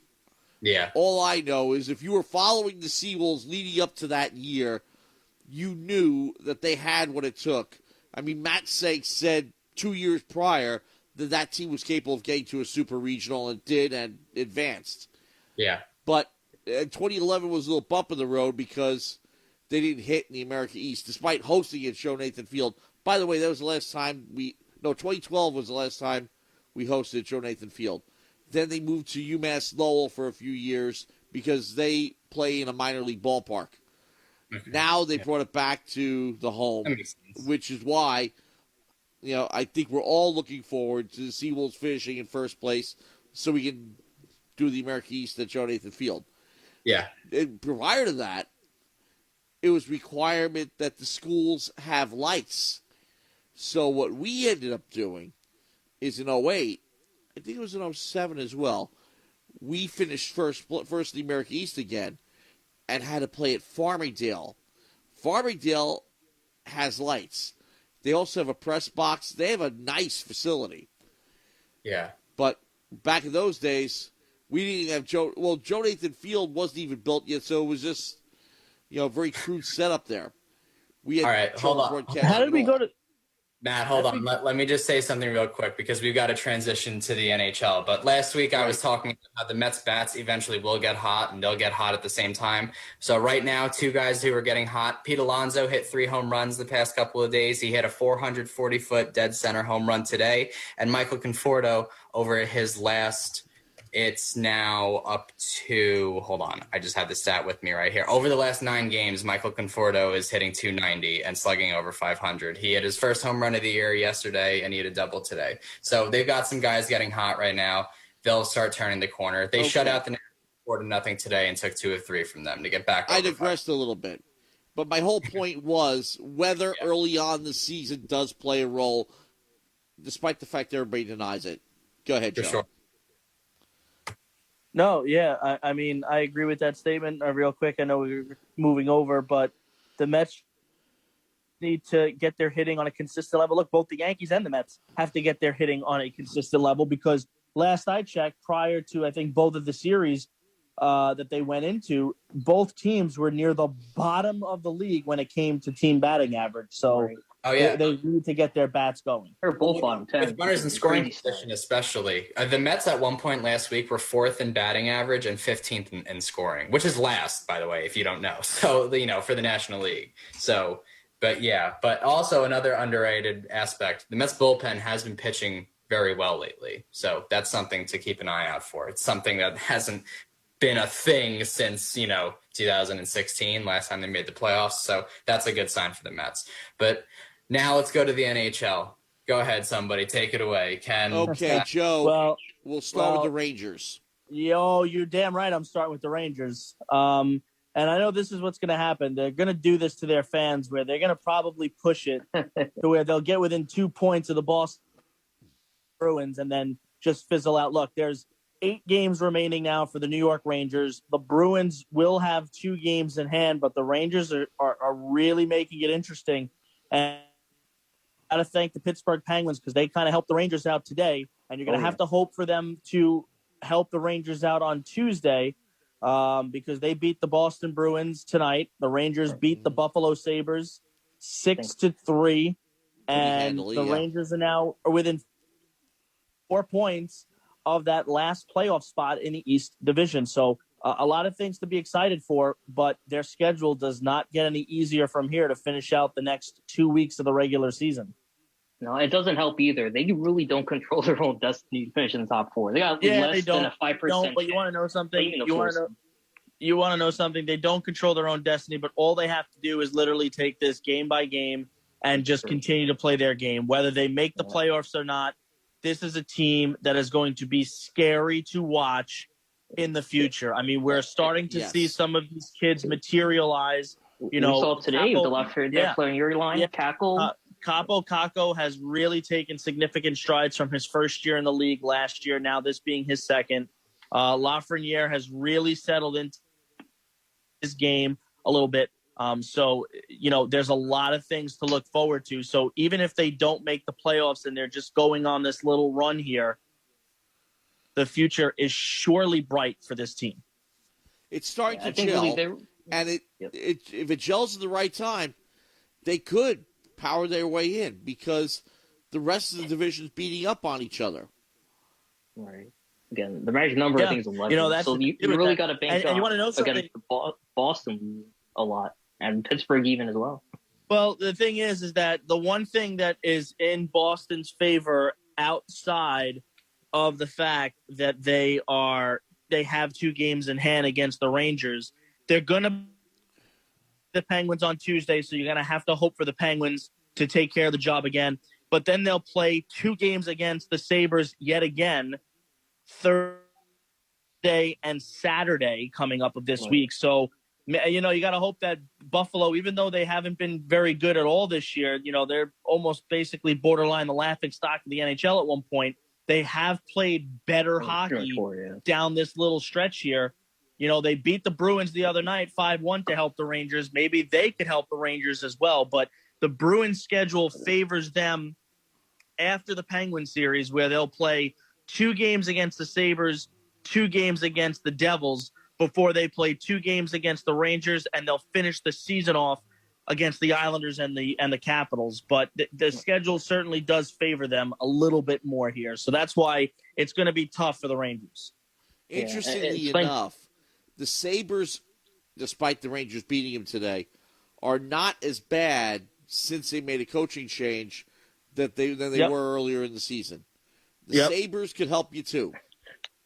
You can't get much worse than 19 losses in a row, you know. But it's funny too with the Penguins point because they're like 7-10 and they definitely stepped up the last couple of weeks. Oh yeah. But I'm saying something the Penguins because the Isles need them to lose as well, so the Isles can get a top 2 seed playing Washington. Well, the Isles have a problem of their own. They can't beat the Caps. Yeah, defensively, you know, they were really picked apart. That last game. Let me tell you something. Okay? You revel in that You stuff, take a look at those standings. The Islanders are sliding. They are sliding, okay? They are now 4 points out from the number 1 spot as Pittsburgh has 67. They're 3 points back of Washington. They're 3 points back of Washington at 66, and they're only 3 points up on the Bruins. You know, even before, again, this is a little bit of a pipe dream, and we're playing the what-if game. But, you know, if the Bruins continue to slide here, you know, they can't beat Pittsburgh, and the Rangers beat the Sabres, you know, then the Rangers pull within 2 points of Boston. And if the Islanders continue to lose, the Rangers, again, in that pipe dream, could essentially catch the Islanders because there are 2 games against the Islanders coming up this weekend, which is a huge 4 points right there. There could be a massive swing with that. So it's not out of the realm of possibility. So the Islanders need to figure their game out, and they need to figure it out quick because this is the wrong time to go into a bad stretch. And honestly, that weekend series, it's going to be the defining series for both of those teams. Realistically, at that point, one of those 2 teams aren't going to make the playoffs. I mean, let's just call it how it is. For the Rangers, if you lose those 2 games, you know, likelihood of game, it's done again in the playoffs. And for the Islanders, if you're entering on a losing streak and you lose those 2 spots, you just gave up your ticket to the Rangers. You know, there is no more important series than that one. Look at this. Okay, Tuesday, they're in Washington.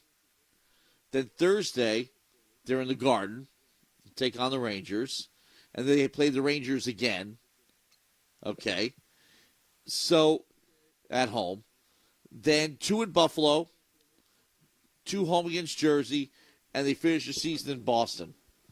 You're loving that. It's Buffalo and Jersey because those are the should wins where those are easy They got another game against Washington that they can't buy a win against. The Rangers are hot, so nothing's a given. Yes, they beat them last meeting, but nothing's given there. And they had two That's against really them, surprising. home. They split the series, I believe, this year. Yeah.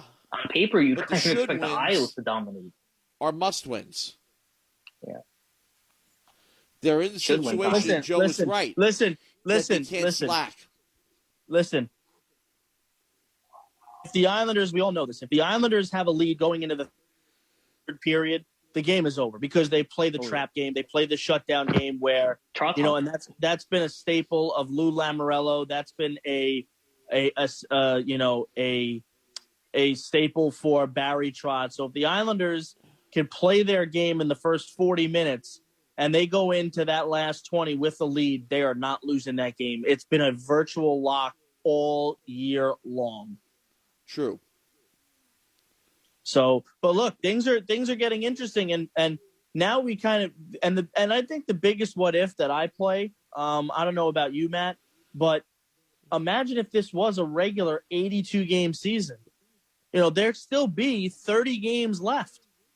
There'd still be 32 games left at this point. Would be early March. Yeah. Late February, early March at this stage of the season. And things are heating up. So it's like, you're going to sit here and say with the Rangers playing the way that they're playing, they're 7-2-1 in their last 10 games. Okay, they're sitting here, the way that they're playing, you kind of play that what if game, man. Like in an 82 game season, I think the Rangers, there's no stopping them at this point because they're playing that good of hockey. Yeah, I think the other what if too. This is a team that I think has had the most amount of 1-goal losses this season. 13 to be exact. About a quarter of their games has been by one-goal losses. I know the Islanders have a lot of work to do. I know that they should be the team that I saw defeat the Capitals a few weeks ago when they had that 1-0 victory. It's going to be a lot of what Barry Trotz can work out. It's really going to have to come down to offense. And great point. I'm really hoping and really do feel bad about Sorokin giving up that bad night to the Capitals, but I think they can change things around. I mean, I saw how they changed things around against the Rangers after they dropped 2 straight to Boston. If anything, they always had the ability to bounce back, and this is the time to do that. It's all about the defense. I know that the injuries have been nagging. Still no Anders Lee, but they need to take advantage of who they still have. And I think but again, their kryptonite. Their kryptonite are going to be the Washington Capitals, and every game right now in this division is a fight, whether you're in a playoff spot because it's all about seeding. It's all about getting a certain seed because, there might be a team that you don't want to play in the first round. And I can tell you right now, listen, again, I'm playing that pipe dream thing, and I'm not holding out hope because I didn't expect it this year at all, so I'm not going to be upset if they don't make it, but if they do make it, the Rangers might lose that first round series, but they would make any team that they face, it would be a lot closer than people think. We've seen what they can do. We've seen what they can do against top teams. They have beaten Boston. They have beaten Pittsburgh. They have beaten the Islanders. So we know what they can do. But obviously what it's going to come down to is the inexperience is what's going to kill them.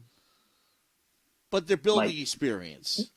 That's the important thing, too. And, hey, these kind of situations, playoff races, you build up experience quick. So they're going to be fun to watch either way. In these last couple of weeks in the NHL, a lot of things can happen that we won't expect. Let me put it that way. A lot of fights as well.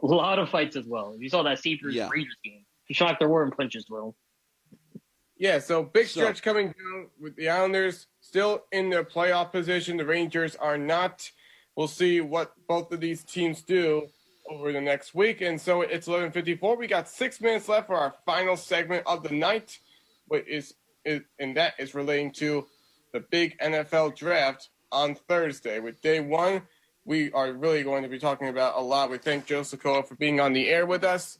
So 5 minutes left to go. Let's talk about what we think about the NFL draft. And I am hearing a possibility of how there could be like the first 5 picks could be all quarterbacks. Yeah, that's definitely a realistic possibility. I don't see that happening. I don't see Atlanta taking a quarterback and moving on from Matt Ryan. Now, I could see Atlanta trading out of the pick. I could see Atlanta trading out of the pick and somebody drafting a quarterback with that selection, but I don't think that that's going to happen. Now, the one that affects New York most relevantly is that number 2 pick. The New York Jets are picking there, and it's basically a write-in at this point. Our very own Zach Wilson will be going to the New York Jets from BYU, the quarterback. He will be replacing Sam Darnold. They will be pairing a rookie quarterback with their rookie head coach. New regime, why not? Robert Saleh will be coaching Zach Wilson for the next couple of years. That's my prediction. It's not a very bold prediction because it's rather an easy prediction. What do you guys think? It's going to be common knowledge, of course. People really expecting Zach Wilson, my name twin, of course, to be heading over to right near the metropolitan area. And if that happens, I think I might be ready to be a bandwagon Jets fan. Of course. You got to get the jersey and everything. Yeah, absolutely. And so then the next New York team picking would be the New York Giants at 11. So this could be a number of players, but the Giants really struggle just controlling the line of scrimmage, particularly on offense. Now, on the defensive line, they do have 2 good, really defensive ends. Leonard Williams had a career year last year with 11 sacks, got a big contract extension, and they've got Dexter Lawrence, a former first-round pick, going into his 3rd year. So I think they should try to protect Danny Dimes. Daniel Jones, of course, another 3rd-year first-round pick, their quarterback. They have done a terrible job protecting him. However, this offseason, they've done a great job surrounding him with guys to throw to. So I say grab an offensive lineman that can open some running lanes for Saquon Barkley, who will be coming back after tearing his ACL last year. So at 11th overall, I have a feeling if Rashawn Slater or Elijah Vera Tucker fall to them, they will not hesitate to draft them. Yeah, and I'm really curious to see what's going to become of Travis Etienne and Najee Harris. They were the 2 top running backs in college football last season. Harris, part of a super team in Alabama in their national championship season, practically their only closest victory of all season, coming in the SEC championship to Florida. Travis Etienne smashing a lot of program records with the Tigers. It's all a question of who's going to have the biggest need at running back. I think that personally, the team that might be eyeing Najee Harris or Travis Etienne first is going to be the Pittsburgh Steelers. James Conner's gone. There's obviously no Le'Veon Bell. We don't really know who's going to be that star running back. Mike Tomlin, they're coming off of that contract extension a few days ago, is really going to have to consider how he's going to reinvigorate the running game. Yeah, Pittsburgh hasn't ran the ball well since 2017. So that's a really good point. I was going to say that I don't think Etienne or Najee Harris get drafted in the 1st round. I was going to say I think that they get drafted early in the 2nd round. But now that you bring up the Steelers, that is a really good point, Zach. And also, it is possible that Tampa Bay at 32 with the last pick of the 1st round maybe drafts a running back, because Ronald Jones is entering his contract year, and Leonard Fournette is, I don't think, a long-term solution for them. So that could be a possibility. Now, before I'm personally excited for really the receiving class here in the 1st round. You know, a lot of talent: Jamar Chase, Jalen Waddle, Devontae Smith. They could have been underrated because of how many great QBs there are and how it's defensively. Yeah. But I'm curious to see where they get picked up. I wouldn't be shocked if they all got picked up in the top 15. Don't forget about Kyle Pitts at the tight end position. That's right. I hope he falls to 8. I want to see Sam Darnold with Kyle Pitts, Robbie Anderson, DJ Moore, and Christian McCaffrey. I want to see that. But so the Jets do have 2 first-round picks this year. At number 23, I'm assuming they will draft an interior offensive lineman to help protect Zach Wilson. Okay, so 11:59 and change. Zach, what's coming up this week?